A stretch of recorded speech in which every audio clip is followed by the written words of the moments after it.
गणपतिं नमामि भगवत्पादं शङ्करं लोकशङ्करं। गुरुर्ब्रह्मा गुरुर्विष्णु गुरुदेवो महेश्वरः गुरुसाक्षात् परं ब्रह्म तस्मै श्रीगुरवे नमः।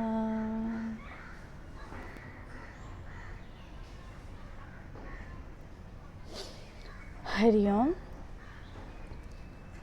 साधना पंचकमे आज আমরা দ্বিতীয় ক্লাস করব।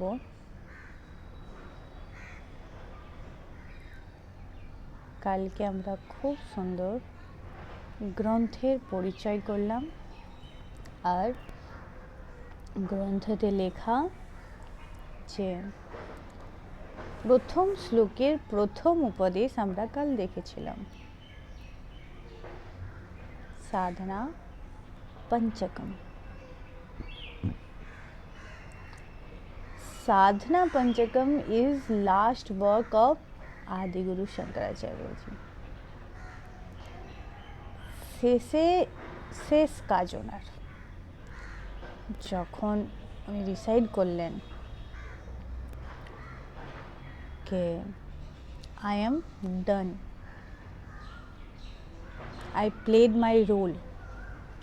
আমি যেই উদ্দেশ্যে এই জগতে এসেছি, আমার যা কার্য ছিল, কর্তব্য ছিল, আমি সব করে নিয়েছি।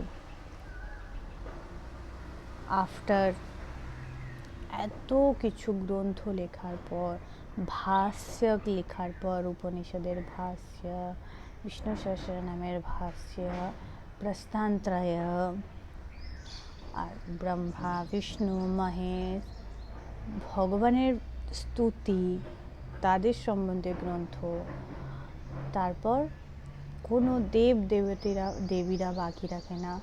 এত স্তুতি, এত স্তোত্র লেখার পর, এত কিছু গ্রন্থ লেখার পর, when he decided that now it's done, it's over, আমার কার্য শেষ, then he wrote সাধনা পঞ্চকম। তখন উনি সাধনা পঞ্চকম লিখলেন। 5 শ্লোকাস ভার্সেস অন সাধনা। সাধনার উপরে 5টি শ্লোক লিখলেন। কাল আমরা যেটা গতকাল দেখেছিলাম। 5 ভার্সেস, 5টা শ্লোক, কিন্তু it has 40 points, not 14, 40 points, 40টা উপদেশ, 8টি উপদেশ ইচ ভার্সেস, মানে প্রত্যেকটা শ্লোকে 8টি করে উপদেশ আছে। আর আমরা কাল প্রথম উপদেশটা চিন্তন করেছিলাম, মনন করেছিলাম। সেটা কি ছিল? বেদো নিত্যমধীয়তাম, নিত্য নিরন্তর প্রতিদিন স্বাধ্যায় করা দরকার, বেদের অধ্যয়ন করা দরকার, শাস্ত্র পাঠ করা দরকার, জানা দরকার। এটা আমাদের একটা সাধনার প্রথম সিঁড়ি। বলেছেন আমরা সাধন पंचकम में अनदर नेम इज सोपान पंचकम। सोपान माने सीढ़ी।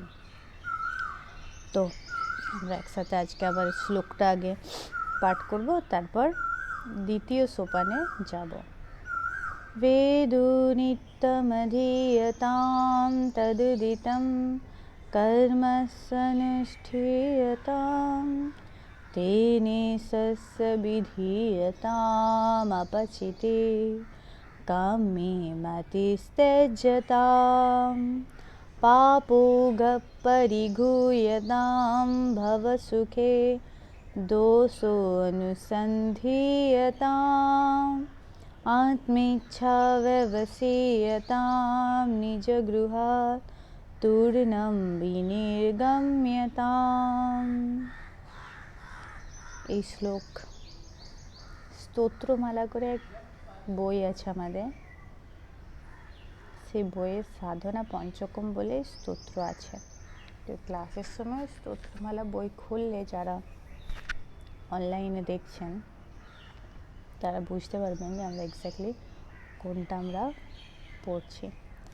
আর এখানে তো আমাদের এই স্বামী চিন্ময়ানন্দজি, উনিও টিকা লিখেছেন, আদিগুরু শঙ্করাচার্যই রচিত।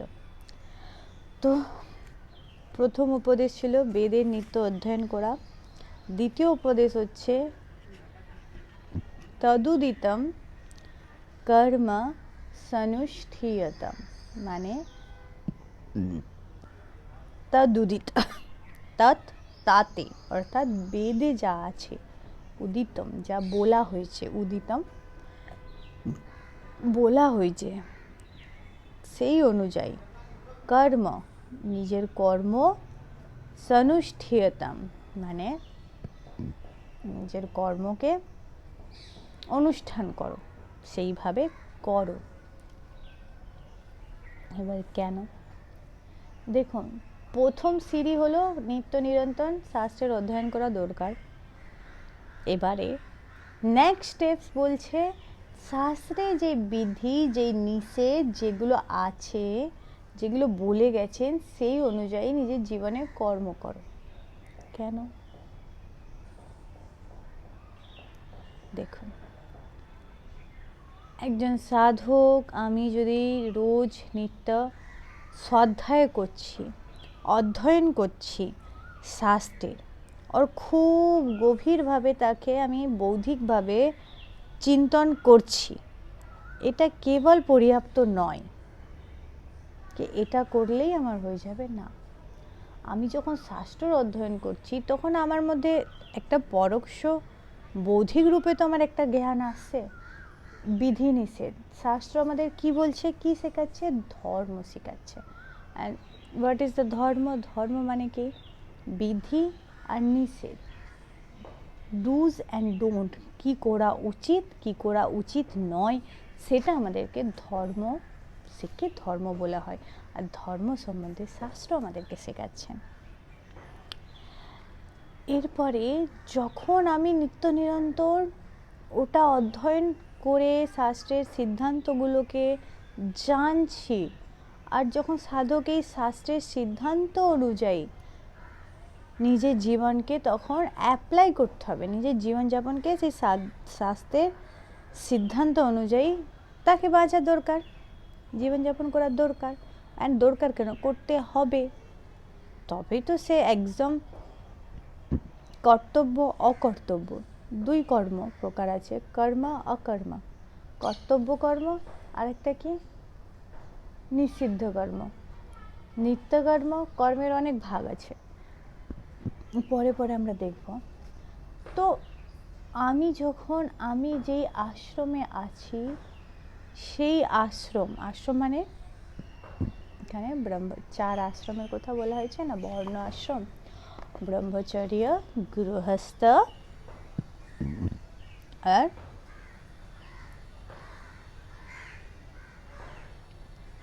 বানপ্রস্থ অ্যান্ড সন্ন্যাস আশ্রম।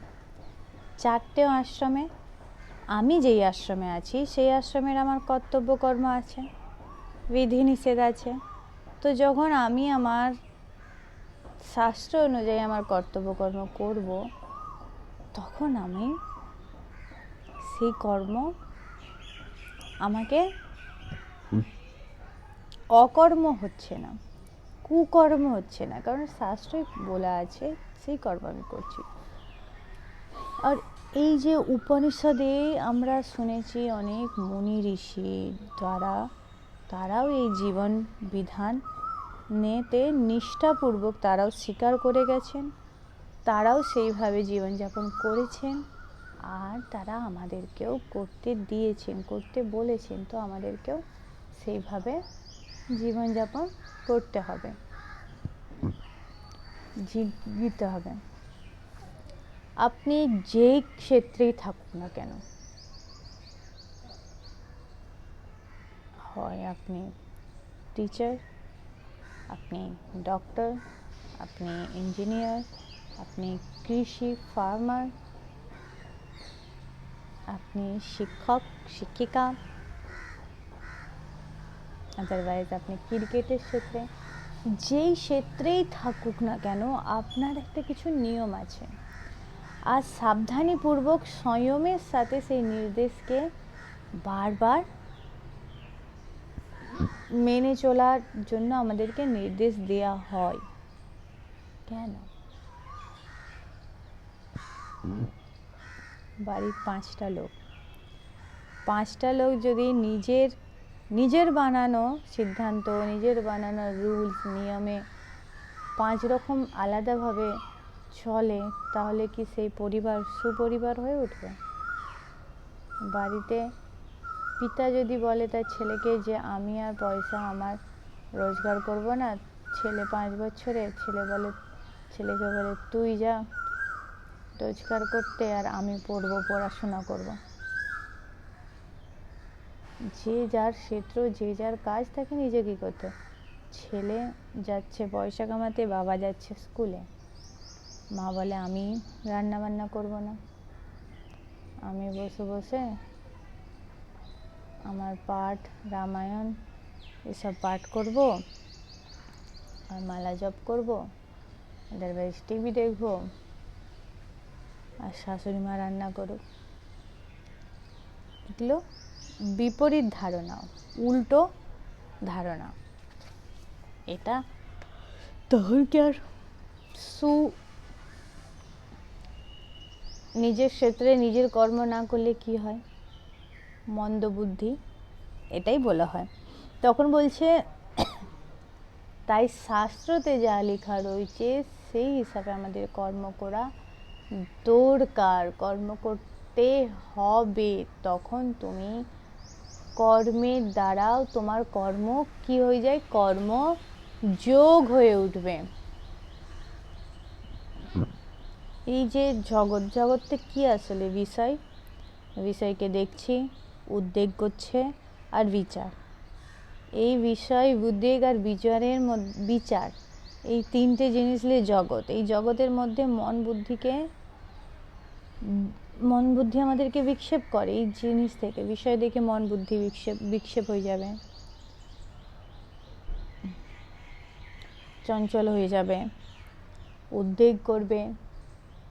বিষয় কাম না হলে কামজনিত উদ্বেগ, ক্রোধ হলে ক্রোধজনিত উদ্বেগ, লোভ হলে লোভজনিত উদ্বেগ, আর সেই বিচার আমাদেরকে বারবার মনের ভিতরে খেয়ে যাবে। তো বলছে এই যে বিচার আছে,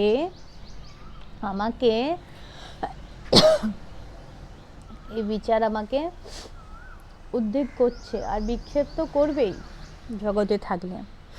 কিন্তু আমাদেরকে খুব সাবধানীপূর্বক আমাদের মন বুদ্ধিকে সেই জিনিস থেকে সরিয়ে নিয়ে আসতে হবে। কেন? কারণ এতে না আমাদের শক্তি ক্ষয় হচ্ছে। তো ওই জন্যে বলছে যেই কর্ম তোমার করা দরকার, শাস্ত্র অনুযায়ী যেই কর্ম করা দরকার সেই কর্ম তুমি করো। তাতে তোমার যাই করি, আমাদের শক্তি, আমাদের ঊর্জা সে তো ক্ষয় হবে, তো সেটাকে ক্ষয় করো না, নষ্ট হতে দিও না। এর জন্য আমাদের তদুদিতম কর্ম সনুষ্ঠিয়তাম তদ উদিতম, শাস্ত্রে বলা, বেদে বলা, উপনিষদে বলা সেই কর্মই আমাদেরকে করতে হবে। পরের শ্লোকে বলছেন, এটা সেকেন্ড উপদেশ হলো। পরের উপদেশ বলছে তেনে সস্য বিধীয়তাম অপচিতে। তেনে অর্থাৎ তার দ্বারা, ওই যে কর্ম করছি ওই কর্মগুলির দ্বারা, ঈশ্বরের অপচিতি পূজা, বিধীয়তাম করো। সেই কর্ম, শাস্ত্রে বলা যে বিধি আছে সেই নিয়ম অনুযায়ী তুমি ভগবানের পূজা করো আর ঈশ্বরকে অর্পণ করো, অর্পিত করো তোমার কর্ম। দেখুন এখানে অর্পণ শব্দ তাৎপর্য কি? অর্পণ শব্দের তাৎপর্য হলো নিজের অহংকার জন্য যে কামনা, তাকে ত্যাগ দিতে বলছে, তাকে ভগবানের চরণে অর্পণ করতে বলছেন। দেখুন অহংবৃত্তি কি? আমি এই কর্মটা করেছি, আমি চাই, আমার বাড়ি, আমার গাড়ি, আমার টাকা, আমার, তোমার, मैं, আমি। তো এই যে আমি ভাব, অহম ভাব শরীর মন বুদ্ধিকে নিয়ে, এতে কি হয়? আমাদের ব্যক্তিত্বের একটা গঠন কীরকম হয়? তাতে কি আমাদের ভিতরে যে বাসনারগুলো ভাণ্ডার বাড়তে থাকে যখন অহম ভাবটা থাকে। বাসনা জন্ম ধরে আমাদের ইচ্ছা, আসক্তি, বাসনা এসব জিনিস বাড়তে থাকে। তখন বলছে স্বার্থর সাথে প্রেরিত কার্য মনে অধিকাধিক আসক্তি উৎপন্ন করে। আসক্তি উৎপন্ন কেন করছে? আমি যেমন আমার ইচ্ছা আমি কোনোদিনও খাই না পিৎজা, খাই না, শুনেছি পিৎজা, এই কেবলমাত্র শুনে আমার মনের ভিতরেই ইচ্ছা জাগছে পিৎজা খাবার, ঠিক আছে? আমি পিৎজা খাই না, আমার মনের ভিতরে সেই ইচ্ছাটা জাগছে। যখন পিৎজা আমি খেলাম, বাহ বেশ ভালো লাগলো, তো সেই ইচ্ছা আমার ভিতরে সঞ্চিত করছে, আর পরে আরও আমাকে খেতে দিচ্ছে, আমি খাচ্ছি। ওটা আমার ইচ্ছা, আমার বাসনাজনিত খাদ্য আমি গ্রহণ করছি। তাই আমার ওই ইচ্ছা ধীরে ধীরে সঞ্চিত করে করে করে করে ইচ্ছা আরও বাড়তে থাকে, ওতে আসক্তি হয়। কেন? আর যখন ওই খাদ্য আমরা প্রসাদ রূপে গ্রহণ করি, ভগবানকে অর্পণ করি, তো প্রসাদ, তো প্রসাদে আমাদের যা আমরা পাই তাতে প্রসন্ন থাকি, তাতে আমাদের ইচ্ছা থাকে না, তাতে ভগবানের প্রসাদ রূপে আমরা সেটা গ্রহণ করছি। ওই জন্যে বলছে যে ভগবানকে যেই কর্ম, মানে সেকেন্ড স্টেপে, ফার্স্ট স্টেপে বেদের নিত্য অধ্যয়ন করো, সেকেন্ড স্টেপে তাতে যা বলা আছে সেই নিয়ম অনুযায়ী তুমি তোমার জীবনে কর্ম করো, আর ওই যে কর্ম তুমি করছো সেই কর্মকে ঈশ্বরের পূজা হিসাবে অর্পণ করো। তো যদি আমরা নিজের অহম আর নিজের স্বার্থকে পরমাত্মার চরণে যদি সমর্পণ করে দিই না, তখন এই সমস্ত জগতের হিতে আমরা কার্য করতে থাকব। নিজের বাসনা, নিজের ইচ্ছা, নিজের স্বার্থ, নিজের কামনা তখন আর থাকে না, তখন আমরা জনকল্যাণের জন্য কর্ম করব। ভগবানের ইচ্ছা, ভগবান তোমাকে দিয়ে কি করাতে চায়, কি জন্য তোমাদের জন্ম, আমাদের জন্ম হয়েছে। বলেছিলাম না, আহার নিদ্রা ভয়ে মর্থুন সামান্য তত, এই সামান্য যে বৈশিষ্ট্য এগুলো সবার মধ্যে থাকে, প্রাণীর মধ্যেও থাকে। আহার, they need food, we also want food, আমাদেরও খাবারের দরকার, তারাও খাবারের দরকার। নিদ্রা, you want to sleep in a place, খুব সুন্দর জায়গায় সারা দিন ঘুমাতে দাও। খুব, আজকে তো আমার খুব এত বৃষ্টি পড়ছে তো খুব ঘুম আসছে। they also need to sleep, তাদেরও ঘুমানোর ইচ্ছা থাকে। মাইথুন, we all have sexual needs, they also have। भयः, we all have some fears, আমাদের সবার জীবনে কিছু না কিছু ভয় থাকে। they also have, তাদেরও ভয় আছে। then which things we makes different, এমন কি জিনিস আছে যে আমাদেরকে তাদের থেকে ডিফারেন্ট করে? that is, we can be happy, we can be free, can be independent, স্বতন্ত্র। তা আমাদের আমরা খুশি হতে পারি, আমরা আমাদের আনন্দ স্বরূপ তত্ত্বকে জানতে পারি, আমরা ফ্রি হতে পারি সব বন্ধন থেকে, আমরা ইন্ডিপেন্ডেন্ট স্বতন্ত্র হতে পারি। কেন? কারণ আমাদের স্বভাব স্বতন্ত্রতা, উই আর স্বতন্ত্রতা, স্বতন্ত্র আমার স্বভাব, মুক্ত আমার স্বভাব, আমার অস্তিত্ব, বন্ধন আমার স্বভাব নয়। এক জীবের স্বভাব বন্ধন নয়, সে তো তার কর্ম অনুযায়ী অজ্ঞানতার বশে সে বন্ধ হয়ে রয়েছে। তখন বলছে যখন তুমি এই জিনিস জেনে যাবে আর নিজের স্বার্থের জন্য কোনো কর্ম করছো না, নিজের অহংকারটাকেই তুমি যদি ভগবানের চরণে অর্পণ করে দিচ্ছ, আমি ভাবটা, তাহলে আমি তো ভগবানের, তাহলে আমার ব্যক্তিগত ইচ্ছা তো হবে না। ভগবত ইচ্ছা মমই ইচ্ছা, ভগবানের ইচ্ছাই আমার ইচ্ছা, তব ইচ্ছা মম ইচ্ছা। হে প্রভু, তোমার ইচ্ছাই আমার ইচ্ছা। তখন না আমার ব্যক্তিগত ইচ্ছা পূর্তির জন্য আমি কর্ম করব, না আমার ব্যক্তিগত বাসনা পূর্তির জন্য কর্ম করব, না আমার ব্যক্তিগত আসক্তির জন্য আমি কর্ম করব। তখন আমরা কেবল যখন এই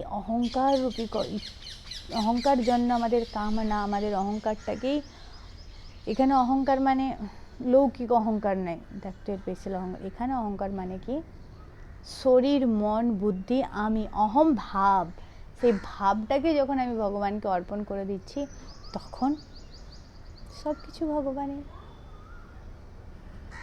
তেরা তুঝকো अर्पण क्या लागे मेरा,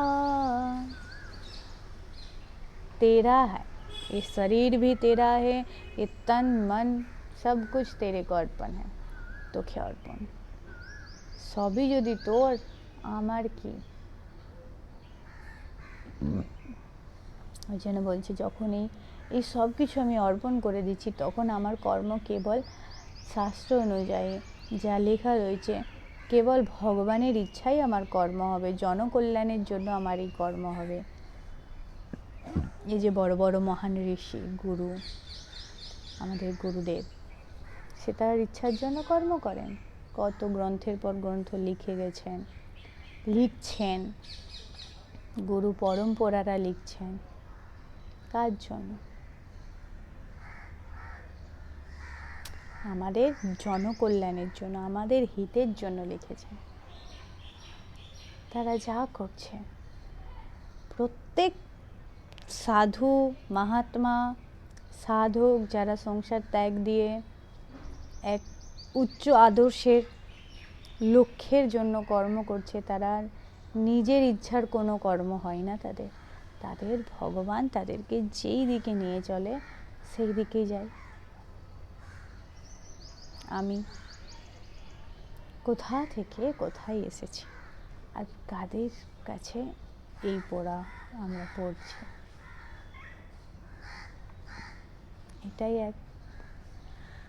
তো বলছে তখন আমরা ধীরে ধীরে আমাদের বাসনা ভান্ডার যে আছে, জন্ম জন্ম ধরে আমাদের ইচ্ছা বাসনা জমা হয়ে রয়েছে, সেই ভান্ডার ধীরে ধীরে ক্ষয় হতে থাকে, নষ্ট হতে থাকে।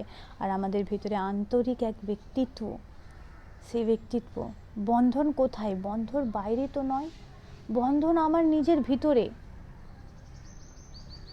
আমি আর একটা বিচার বন্ধনকে কাটতে পারে। যদি বলি আমি বদ্ধ আছি, যদি বলি আমি ওই মানুষটার সাথে, ওই মানুষটা ছাড়া আমি বাঁচব না, মানুষটা কি বেঁধে রেখেছে? রামকৃষ্ণ পরমহংসকে এক শিষ্য যে বলছেন, ঠাকুর আমার না, আমি জানি মদিরা পান করাটা ভালো না, নেশা করা ভালো না, আমি ছাড়তে চাই, কিন্তু সে আমাকে ছাড়তে দিচ্ছে না। আচ্ছা ঠিক আছে, শর্টে বলছি কাহিনি, চলো। তাকে এক গার্ডেনে নিয়ে গেছেন, সেখানে এক গাছকে ধরে রামকৃষ্ণ ঠাকুর, ছাড়ো ছাড়ো ছাড়ো ছাড়ো, বাঁচাও বাঁচাও, আমাকে ছাড়ো আমাকে ছাড়ো। এর শিষ্য বলে, কে পাগল ঠাকুর নাকি, জয় গো ঠাকুর বাবা। ঠাকুর, এ তো গাছ কি করে আপনাকে ধরে রেখেছেন? আপনি তো গাছকে ধরে রেখেছেন। আপনি ছাড়ুন, তাহলেই ছেড়ে যাবেন আপনি। গাছটা তো আপনি ধরে রাখে না। সে এই তো, মদিরা কি তোমাকে ধরে রেখেছে? চুটকা গুটকা কি তোমাকে ধরে রেখেছে? বিড়ি পান কি তোমাকে ধরে রেখেছে? তুমি তাকে ধরে রেখেছো। তুমি যখন ছাড়বে, তারা আপনি আপ ছুটে যাবে। তো আমাদের ভিতরেই বন্ধন, আমাদের ভিতরেই আসক্তি। আমি যখন ডিসাইড করব না, নাও এনাফ, আমাকে আমার উদ্দেশ্যের জন্য, এক বিশাল কর্মের জন্য আমাকে বেরোতে হবে, তখন আমি বেরাবো। এই প্রকার আপনি প্রত্যেকটা আসক্তি থেকে ধীরে ধীরে মুক্ত হয়ে যাবেন। যখন আপনি নিজেকেই ভগবানকে অর্পণ করে দিবেন, নিজের প্রত্যেক কর্মকে, অহংকারজনক, কাম্য, স্বার্থপ্রেরিত কর্মকে ভগবানকে যখন আপনি অর্পণ করে দিবেন, তখন আপনি মুক্ত। মুক্ত তো প্রথম থেকেই আমরা মুক্ত আছি, খালি একটা বিচারের রূপী বন্ধন দিয়ে আমাদেরকে আসক্ত করে দিচ্ছে। আজ এই পর্যন্তই থাকবে। আমরা তাহলে কটা উপদেশ দেখলাম, কটা সিঁড়ি পার করলাম? 3টা। বেদ নিত্যাধিয়তাম, নিত্য বেদ পাঠ করো, তদুদিতম কর্ম সনুষ্ঠীয়তাম, সেই অনুযায়ী তুমি তোমার কর্ম করো। তেনে সস্য বিধীয়তাম অপচিতি, তাকে ঈশ্বরকে যা যা করছো অর্পণ করো, পূজা করো, অর্চনা করো, প্রত্যেক কর্ম। ওম পূর্ণমদ পূর্ণমিদম পূর্ণাৎ পূর্ণমুদচ্যতে পূর্ণস্য পূর্ণমাদায় পূর্ণমেবাবশিষ্যতে। ওম শান্তি শান্তি শান্তি। হরি ওম শ্রী গুরুভ্যো নমঃ। হরি ওম।